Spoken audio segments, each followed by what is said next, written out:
All right, if you're here and listening and you can hear me and you can type in the chat, it's quite useful if you just say whether you can hear me and the audio is okay.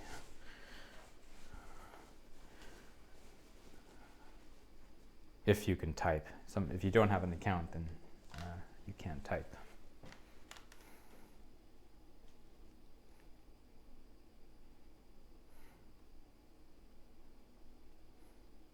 Yeah, thanks, Henry.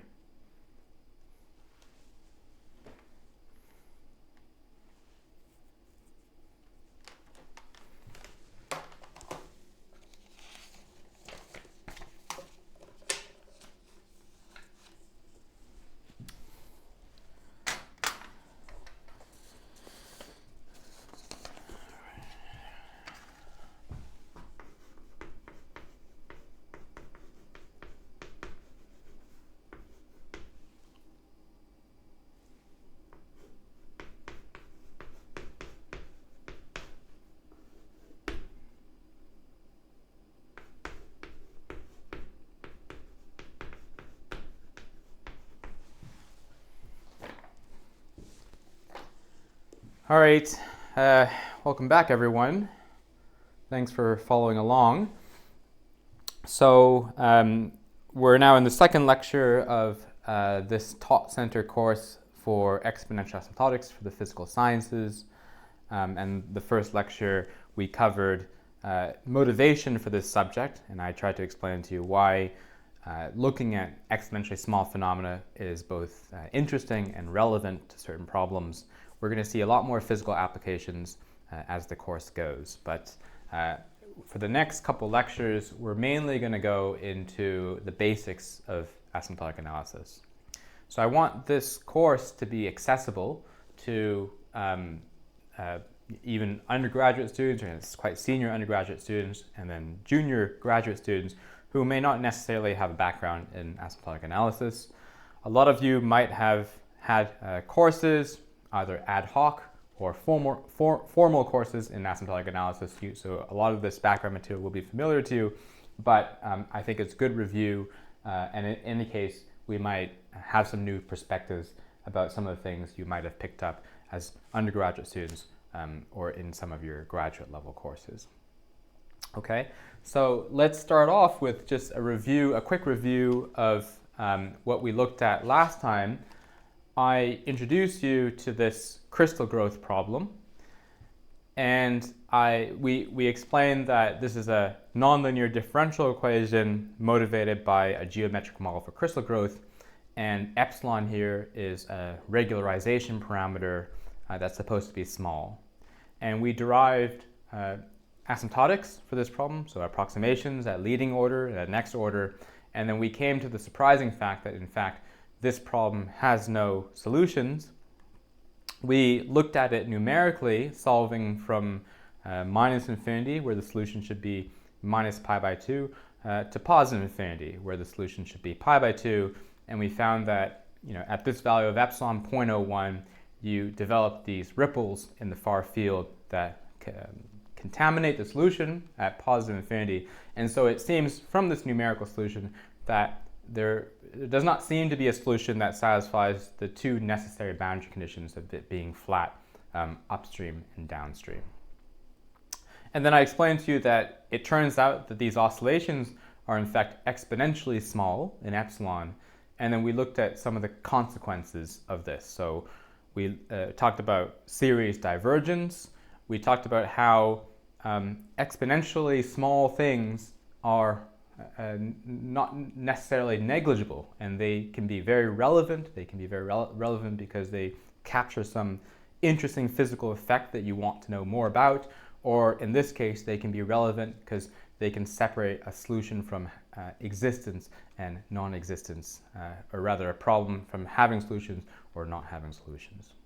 Okay, so the lecture today is, again, we're just going to go through the basics of asymptotic approximations. I'm going to assume that most of you don't have a background in asymptotics.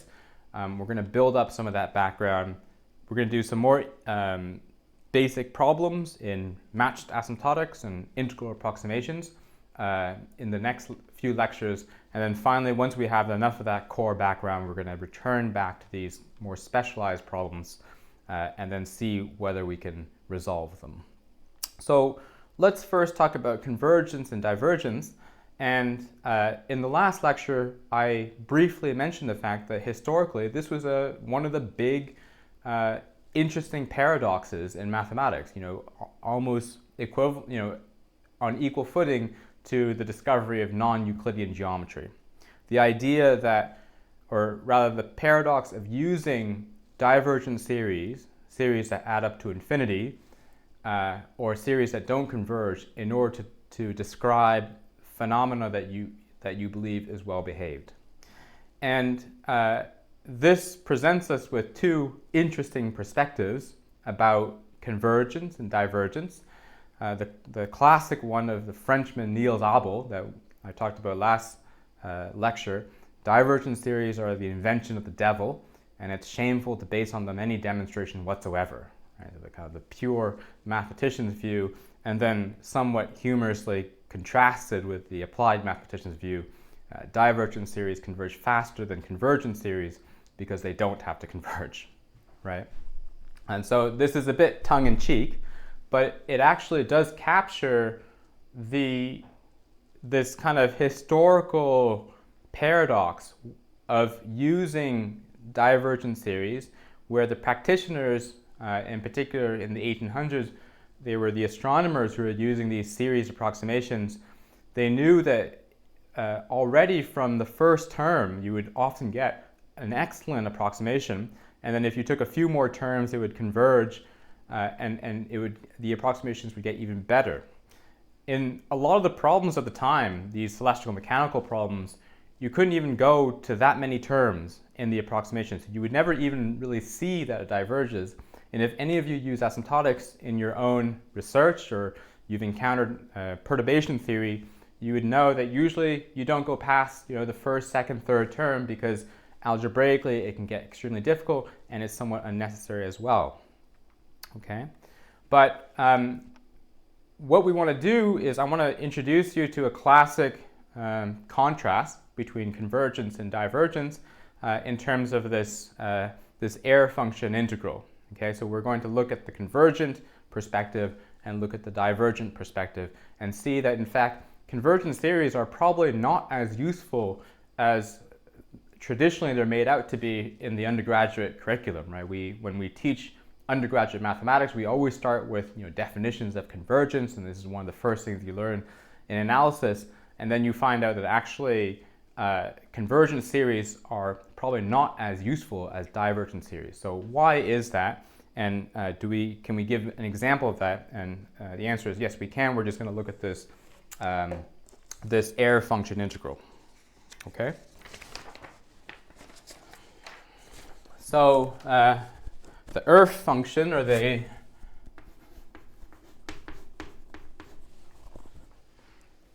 this error function integral function, or special function, is an integral from 0 to z of the Gaussian e to the minus t squared dt. Okay, and so we think, right, you're just integrating a Gaussian from 0 to a point z. For concreteness, let's just take z to be real for now, and though there might be some interesting questions that you might want to think about if z is complex.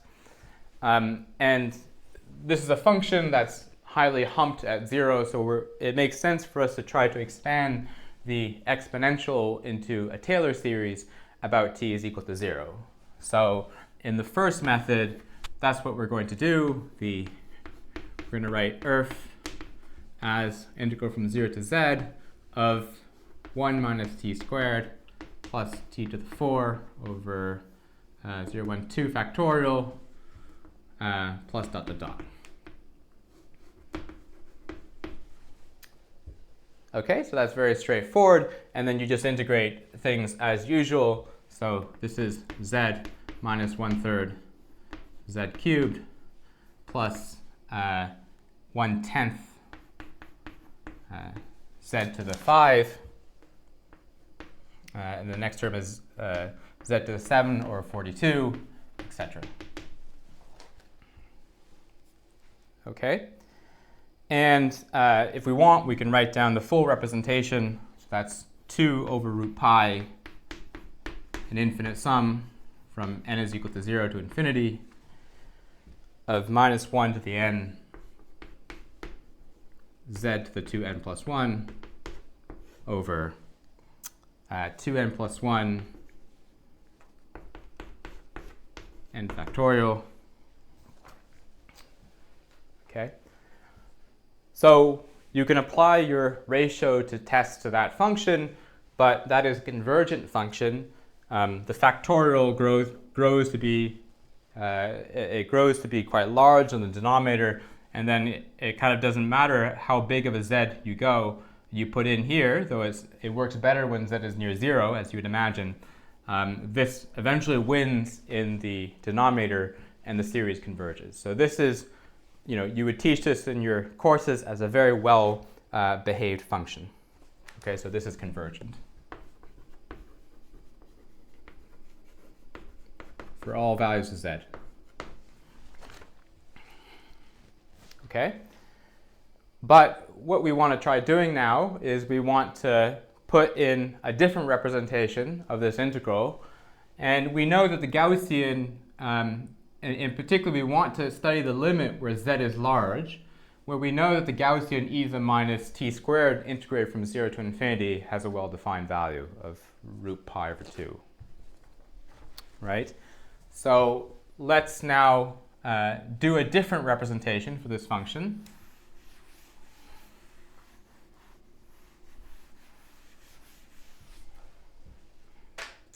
Okay, so the trick is that you know that the value at infinity is just a finite number. By the way, I'm missing a factor of 2 of root pi. You would have seen a root pi factor that comes up there, so I forgot to write it down earlier. And so I'm going to go all the way to infinity, and then I'm just going to subtract the element from z to infinity to get that integral, and then I put in e to the minus t squared dt.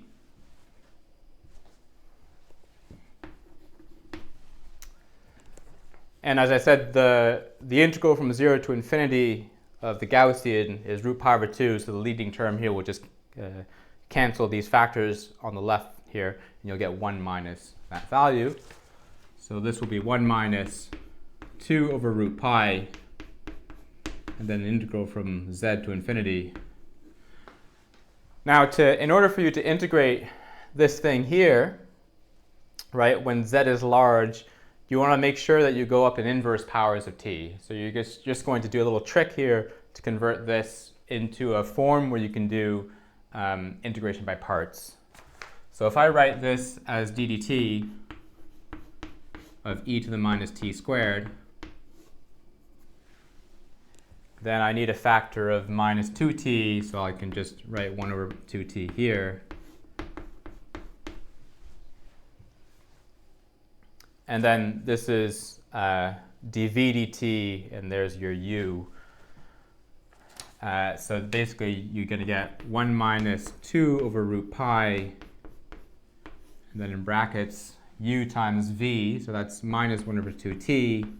That's e to the minus t squared from z to infinity. And then I think it's a plus z to infinity. You need the derivative of that one there, so that's 1 over 2t squared. And then again, e to the minus t squared dt.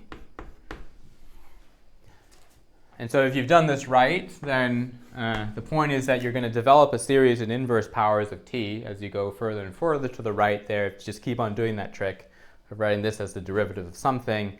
And then this factor here, the infinity disappears, and you're left with 1 over 2z times e to the minus z squared.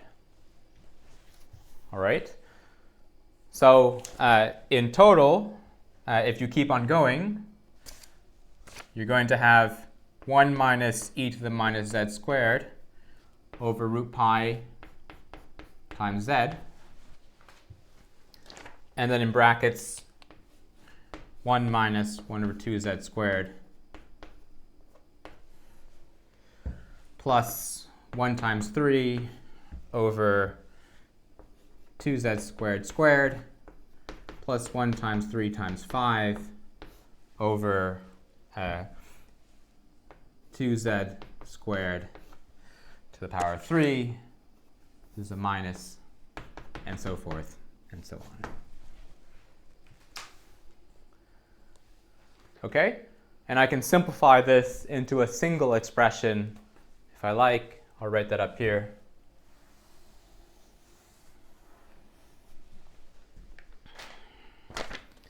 So this is 1 minus e to the minus z squared over 2, z squared over root pi times z times an infinite sum from 0 to infinity of minus 1 to the n to n minus 1. Sometimes, if you've seen this notation before, that's what a double factorial is if it goes down in steps of 2 instead of steps of 1.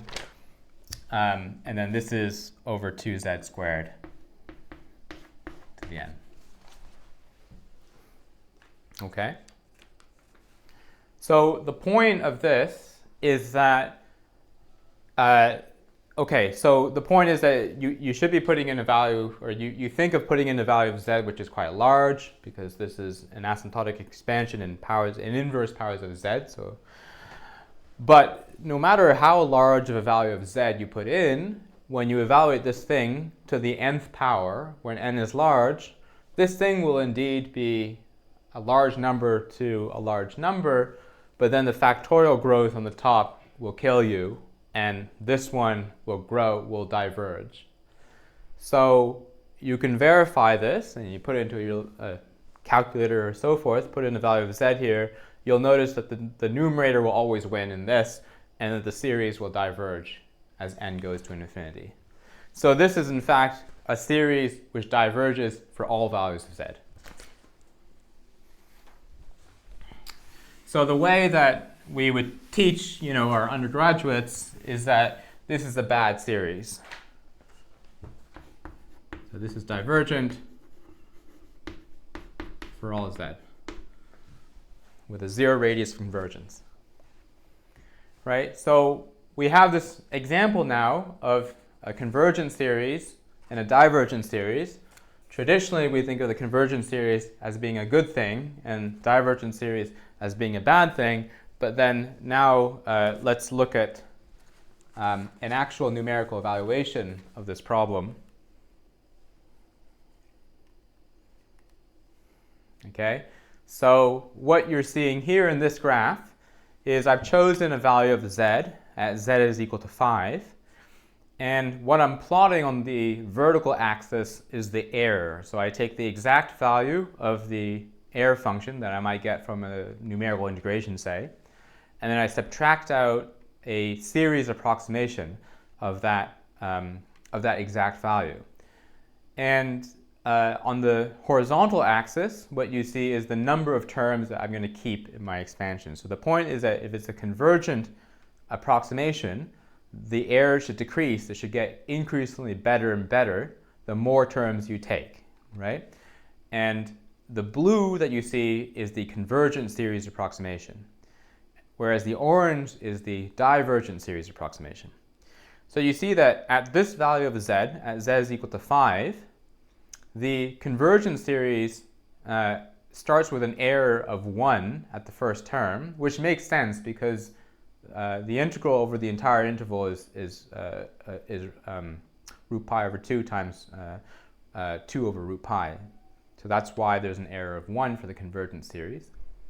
It diverges, the blue graph diverges, and at n is equal to 20, in fact, you have an error of 10 to the 8. You're 10 to the 8 off until it finally converges at 80 terms. You can see you're getting an error of 10 to the minus 10, around 10 to the minus 10.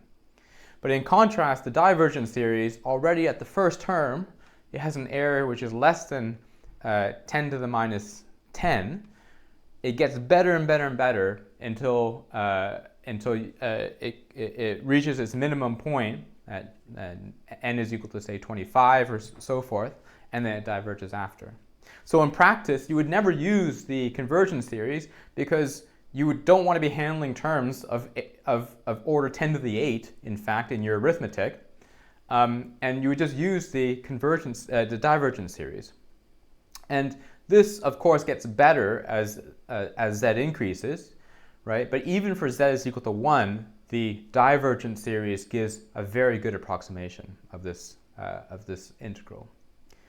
So this is an example of the fact that convergence theories are perhaps not as useful as we teach it to be in some of the early courses, and as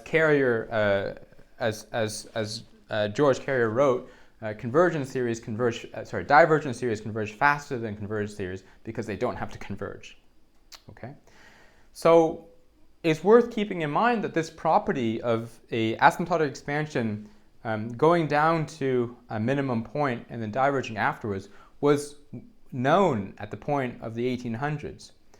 And mathematicians knew that this is, they had an understanding that this is one of the reasons why divergence theories are useful in practice, but it was never really clarified. And that's why there was a trend to spurn them away. Okay, so we've looked at this example of convergence and divergence, and I've given you an example as according to this error function, and also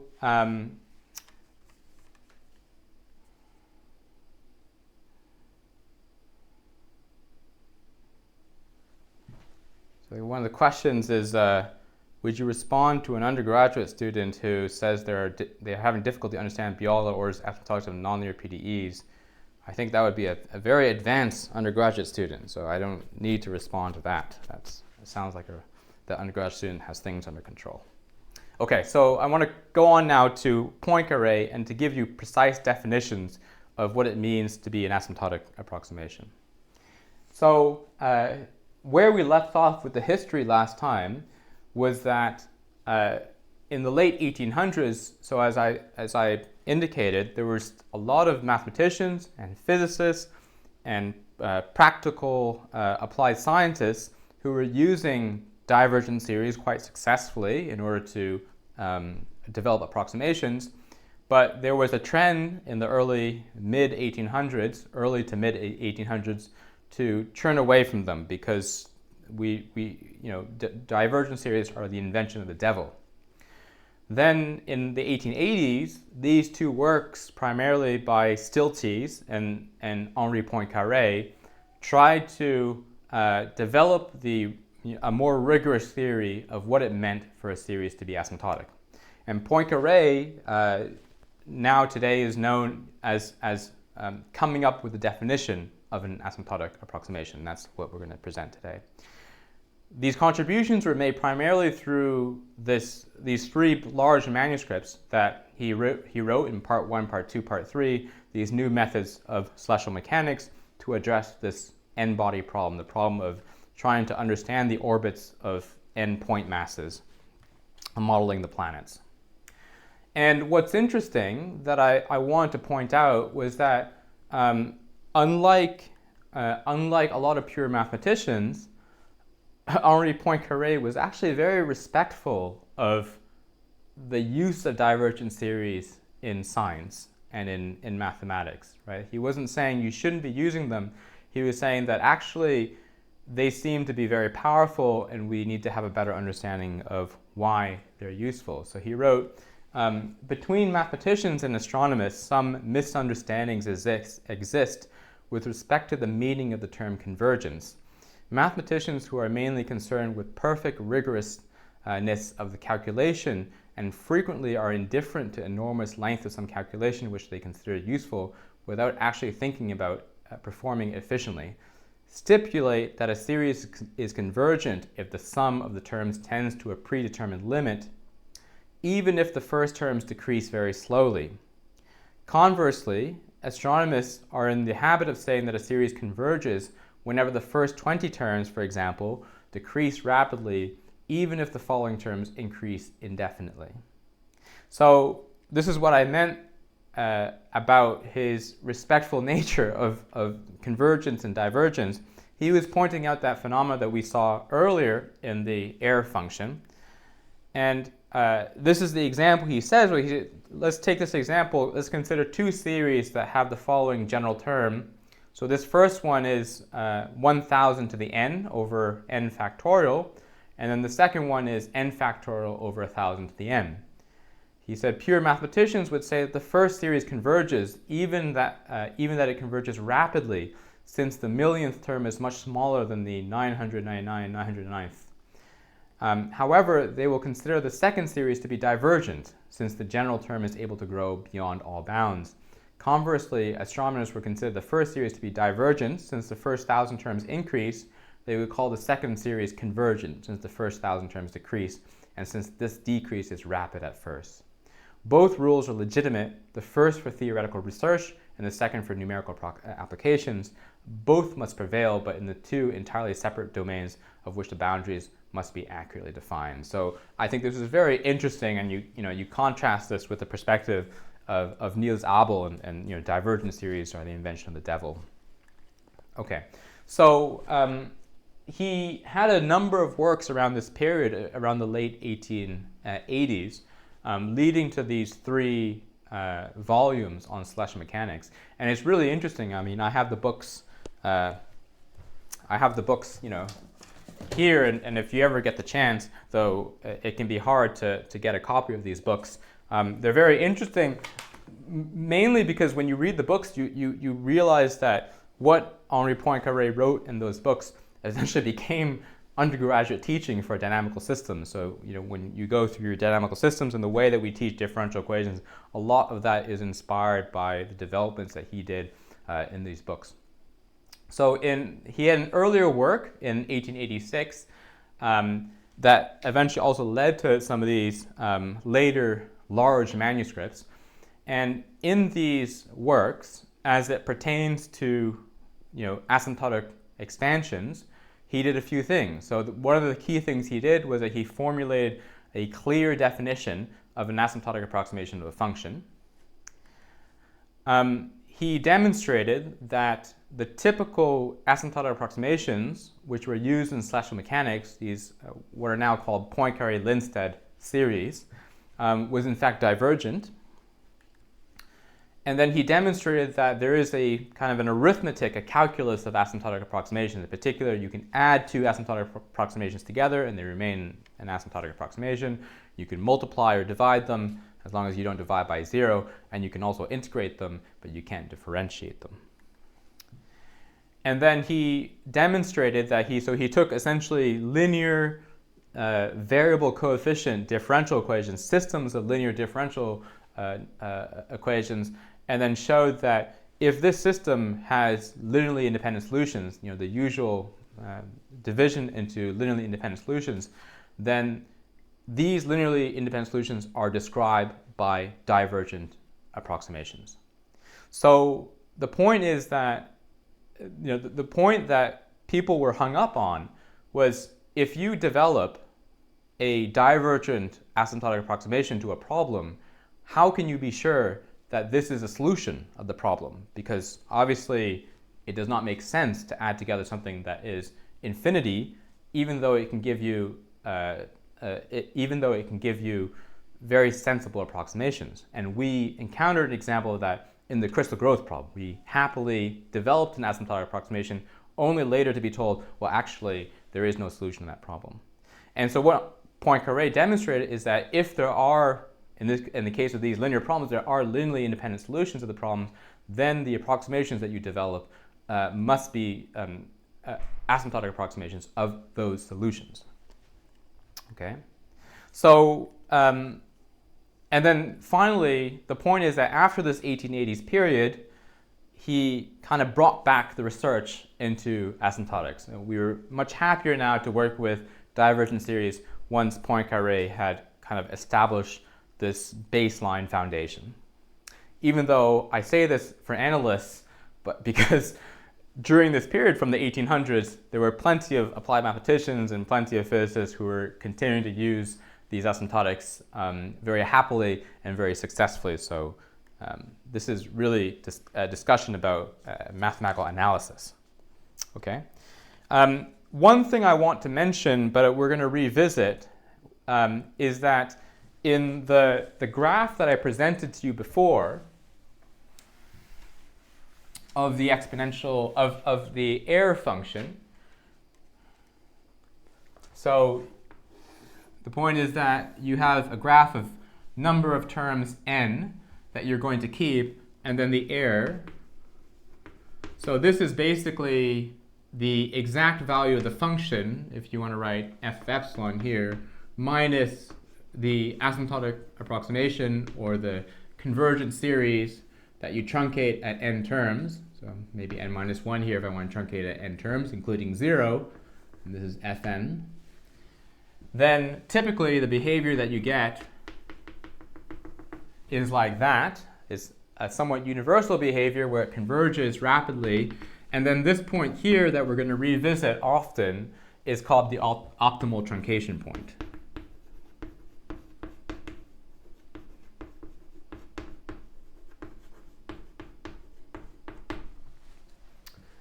And heuristically, at least for now, but we will justify this a bit more in detail, this optimal truncation point is roughly where the magnitude of adjacent terms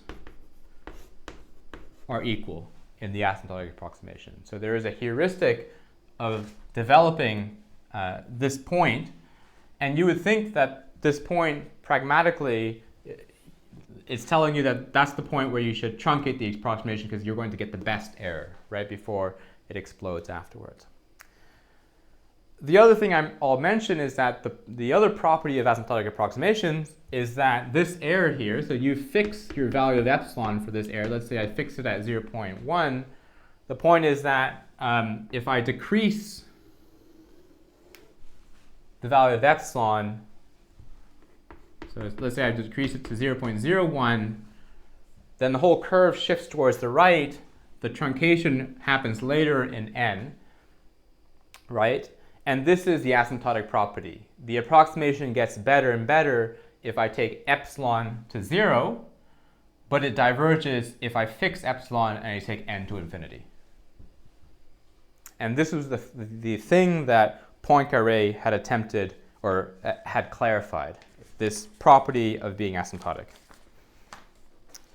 Okay, so in the next little while, in what remains of this lecture, I want to go through just the basic definitions of things like the notation, what this tilde means when you write squiggles here, or tilde, what much greater than means, much less than, big O notation, and then finally a definition of an asymptotic approximation. It's worth saying that in this course, we don't really, well, we don't prove anything. So we do a lot of formal computation. It's important for you to know that there is this definition of being asymptotic, but you rarely have to work with it directly, right? And that's kind of the great power of asymptotics is a lot of it is intuitive.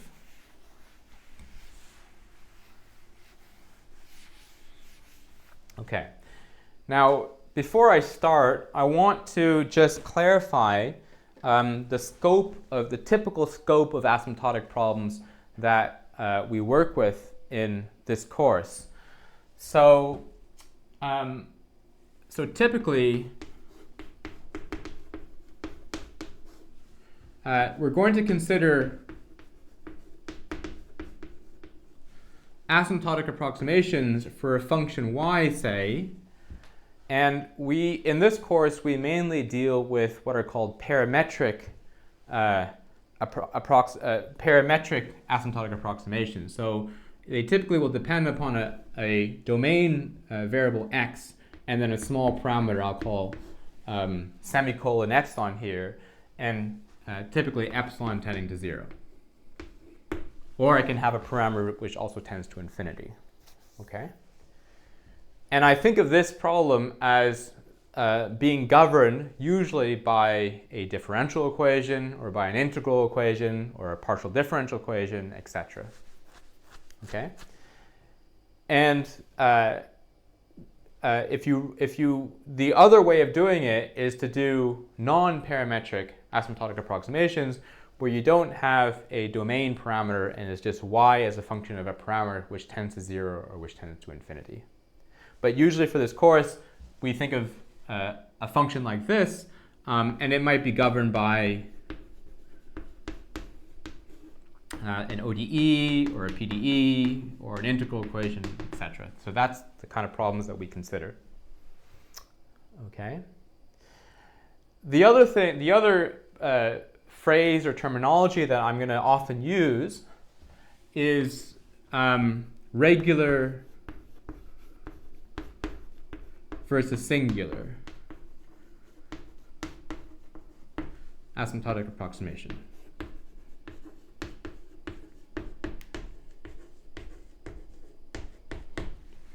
So a very simple example of this is that if I want to develop the roots to to an equation, so suppose I want to solve either, let's say, epsilon times x squared plus x minus 1 equal to 0, I want to develop a power series expansion of x in powers of epsilon for this series versus if I have, let's say, x squared plus epsilon times x minus 1 equal to 0.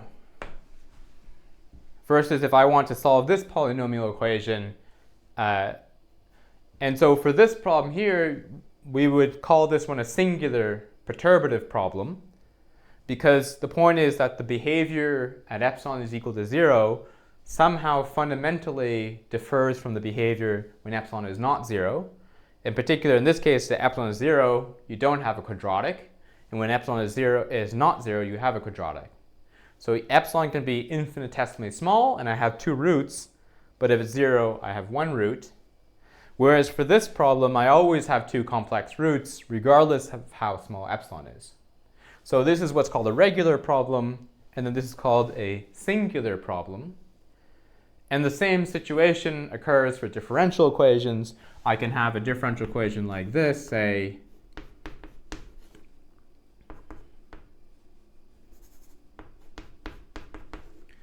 versus I can have a differential equation like this. And again, the point is that this is a singular perturbative problem because when epsilon is 0, you've fundamentally changed the structure of your solution. Whereas in this one, if epsilon is 0, you still have two linearly independent solutions to this second order problem, right? And the kind of the basic the basic punchline is that most of the interesting problems, most of the cool problems in asymptotic analysis involve singular perturbative phenomena. You can have singular perturbative phenomena without multiplying the highest derivative for things like multi-scale problems that we might or might not see later. But this is an important distinction between regular and singular problems. And for the most part, the only thing you have to keep in mind is that it's singular if the behavior at epsilon is equal to 0 is very different from the behavior when epsilon is not 0. Okay, so I've kind of limited the class of problems that I'm interested in, and then now I want to just introduce you to some of the terminology so we're all on the same page.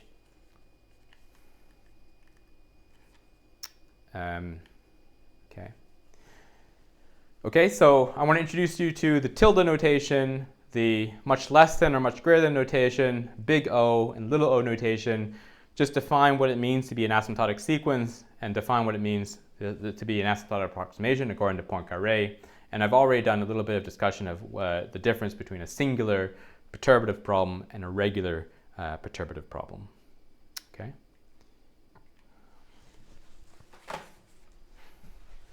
Okay, so let's see. So let's start with some definitions.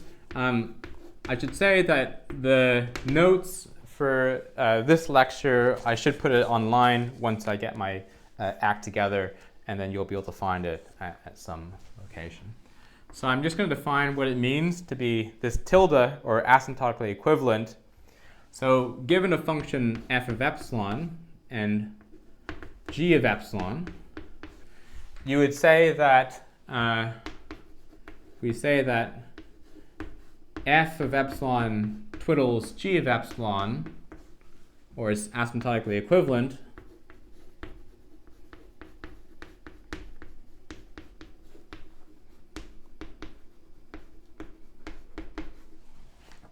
if the limit is the same. So if the limit as epsilon tends to 0 of f of epsilon over g of epsilon is 1. Okay, so it's a bit unusual to make these definitions as a function of epsilon. Usually if you're being taught this subject for the first time, you'll usually say like f of x is twiddles g of x in the limit that epsilon tends to 0. So sorry, let me just read this over again. F and g, so given a function f and g, we say that f twiddles g of f of epsilon twiddles g of epsilon as epsilon goes to 0. You always have to specify the limit. We say or it's asymptotically equivalent. We say it's asymptotically equivalent if this is true. So as an example, I don't know, take f of x to be f of epsilon to be sine epsilon, and take g of epsilon to be epsilon, say.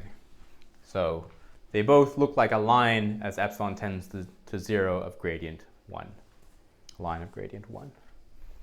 Okay, so that's what we mean by twiddles. The next thing I want to introduce you to is big O notation.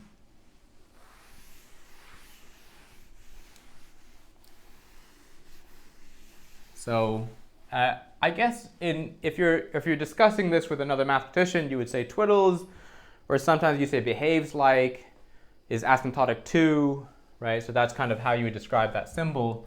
And then the next one is big O. Okay, so we say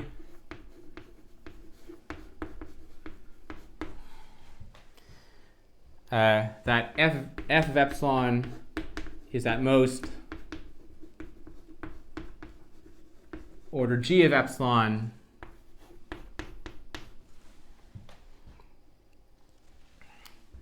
as epsilon tends to 0, or you would write that as f of epsilon is equal to big O of g of epsilon. My epsilons look a bit like t's.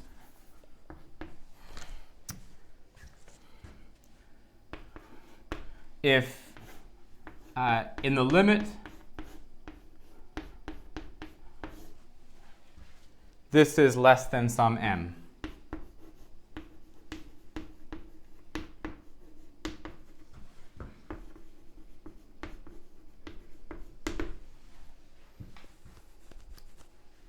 Okay, so the point, I mean, the way I think of it is that if you want to be using twiddles, you had better get the prefactor right, the number in front right, whereas when you deal with an order notation, you don't have to get that number right. So, for example, f of epsilon is sine of epsilon. Let's do sine of 2 epsilon is of order epsilon, as epsilon tends to 0. Because that ratio then is less than 2. Okay, so the point is that this big O captures the kind of power law behavior of the function. Whereas if you want to write twiddles, then you would have to make sure that the prefactor is exactly 1. Okay? Okay, so that's a big O, and then you also have little o, which, and then you have much greater than and much less than. Again, as I said, a lot of these definitions you almost never use once you kind of understand how to handle asymptotic approximations. because they're quite intuitive. So the next definition is little o, and then this symbol here, which we call much greater than, and then this symbol here, which we call much less than. Okay, so we write that f of epsilon is little o g of epsilon as epsilon goes to 0 if the ratio between epsilon or g of epsilon basically tends to 0 in that limit. So the numerator goes to 0 much faster than the denominator. It's little o g of epsilon.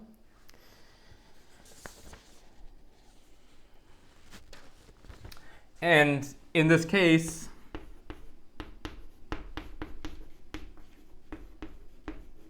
we would also write that f of epsilon is much less than g of epsilon. Again, in that limit of epsilon tending to 0.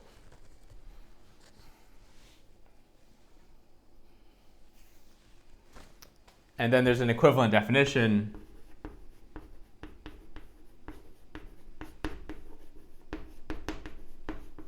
for g much greater than f.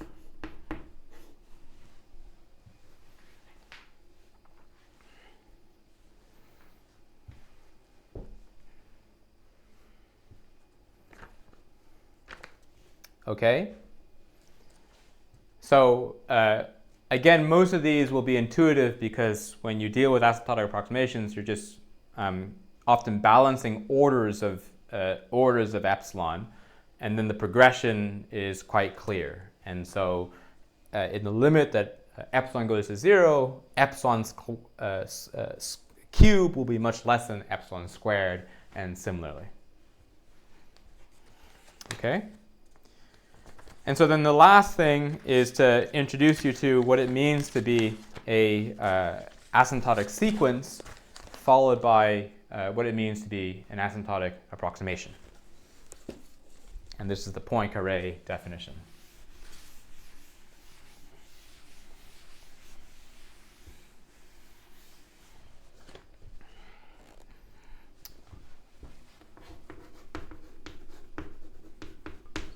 Asymptotic sequence. Okay, so a sequence,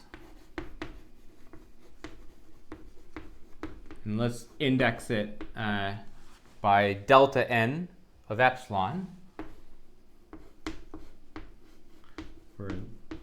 Let's go through the natural numbers, or sorry, the positive integers,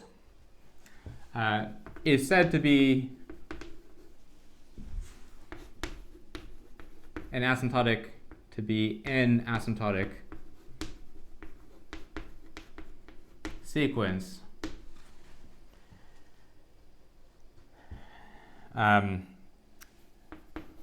if basically delta n plus 1 is always much less than delta n for all n greater than 0, for n all greater than or equal to 0. So basically the progression just gets smaller and smaller. So i.e., your technical definition just says that delta n plus 1 over delta of n of epsilon tends to 0 as epsilon tends to 0.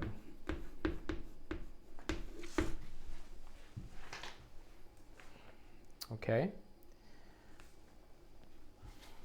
So most of the sequences that we deal with are super simple. They're just algebraic progressions in powers of epsilon, but you don't have to have that. You could have much more exotic asymptotic approximations where the sequence that you're dealing with, it can be even transcendental numbers, epsilon to a transcendental power, and then multiples of that, or it can involve logs, so it can be much more exotic. But for the most part, the asymptotic sequence that you might have in your head is the standard one, which is just in algebraic increasing powers of epsilon. Once you have an asymptotic sequence, then you can define what an asymptotic approximation is.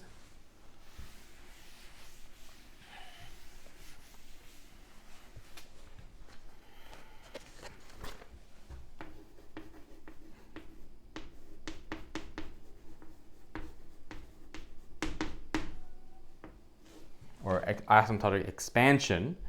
So if we let delta n of epsilon be an asymptotic sequence,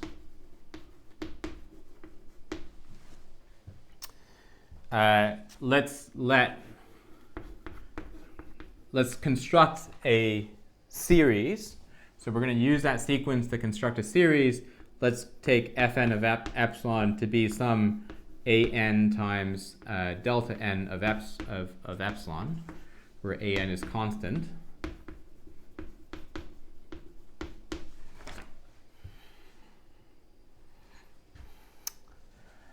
And let's construct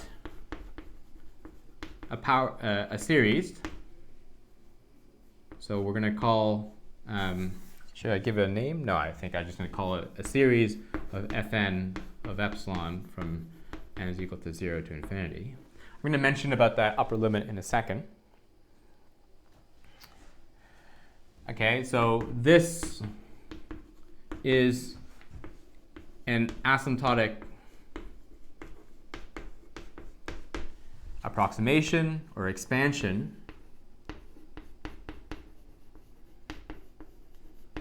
of a function. Let's say f of epsilon is the true function. This always has to be given in terms of a limit, so you're always taking some limit of epsilon tending to 0.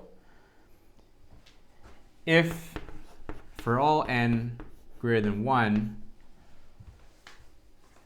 basically the ratio of the true value minus your approximated value.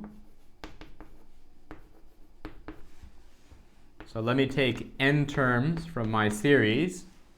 This is the thing that we were plotting before, and then I divide that by the last term.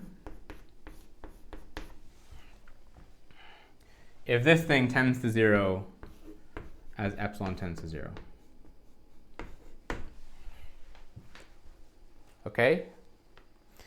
So that is the definition of an asymptotic expansion, one in which, so this quantity here is essentially the remainder. It's the exact value, well, it's the function that you're trying to approximate minus the n-term approximation. That's the remainder. And the point is that the remainder is much less than the first term that you have truncated at.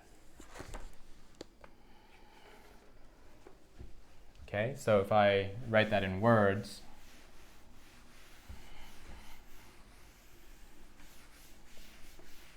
it's an asymptotic approximation if, so this is just a note, so the remainder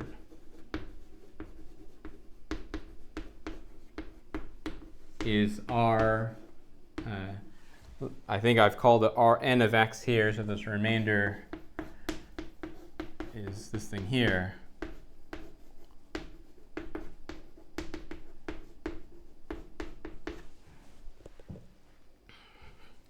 And this is equivalent to the fact that the remainder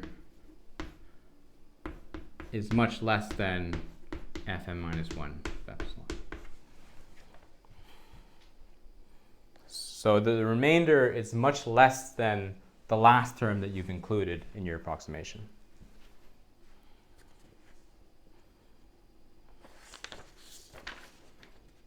Okay. So this is basically the last bit of today's lecture, is just to introduce you to this notation for twiddles, for much greater than, much less than, for big O.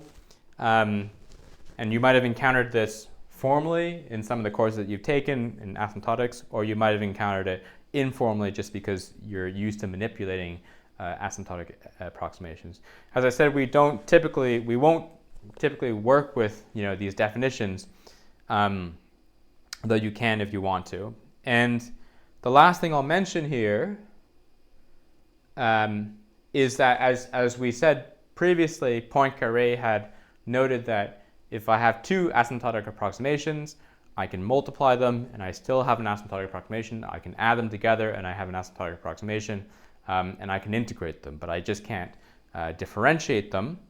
A good example of a function that you can't differentiate is, for example, if I think of differentiating epsilon times cosine of 1 over epsilon. Okay, and the point is that when you differentiate it in this way, you may be destroying the well-ordered property of the function. In this case, you end up with powers of 1 over epsilon because of that derivative. The other thing to mention is that you can have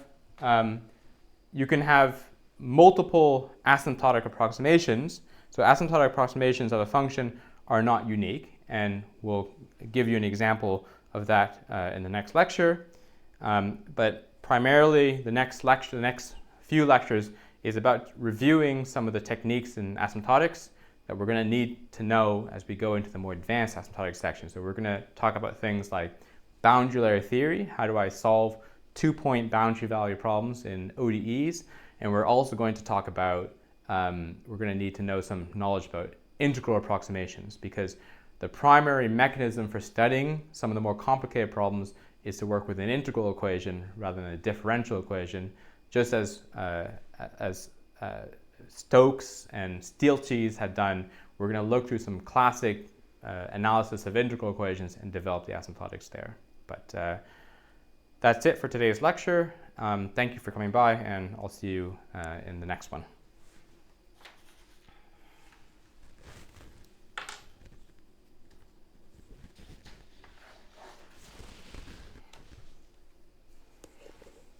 Thanks, everyone.